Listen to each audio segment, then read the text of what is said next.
trano telo tafo eto anadava fokotanin'ny Amborovy ao anatin'ny velarana 120 hektara no nodidin'ny fitsarana narodana tamin'ny asabotsy fahinana ny volana desambra teo.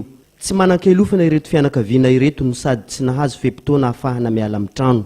Aiza ny tany ipetrahany ny vata-mazananay misy miteraka vola sanana amin'io ng'andro asara aya ny ipetrahanay alohan'ny ng'andro tegna tragnonay tokony nijerevanareo hoe eto anareo mipetraka afindraka atao tragnonareo mba tokony ohatran'izay le raha.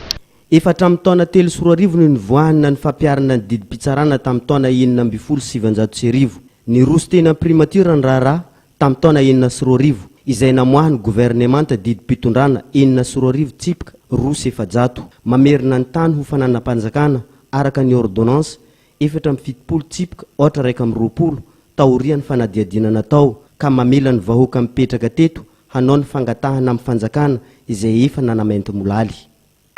22, 3, 4 tsy nisy tompony aya izy arabo milaza tompony tsy nagnatio jusque 2000 lafiry zay aya reo matoro mipetraka tato valy tasasara ery angovony fokon'olo avy andeha matra hoe taniko ty taiza izy elabelabetra izy fa tsy nagnatio an'io taniny. Takiny ireto niaran'ny fandrodanana ireto ny didim-pitondrana taty aorina manafoana io didim-pitondrana 900 tsipika roso 700 nahafahana manatanteraka ny didim-pitsarana tamin'ny taona 1970 io.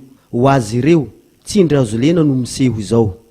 Tondra fanjakana ay anareo milaza hoe ao miaro ny zombahoaka anareo mpitondra fanjakana matombola madiniky porety manambola mahazo vagna am'izao fotoana zeo madiniky tsy mahazo vagna ay anareo milaza kolokolo anareo mpanao fanjakana manao azy ambony latabatra. Nasehony ireto fianakaviana ireto ny antota taratasy firosoana amin'ny fikarakarana ny taratasy ny tany hatramin'ny taona 2020 nazohon'izy ireo karatany andoavan'izy ireo hetra isan-taona.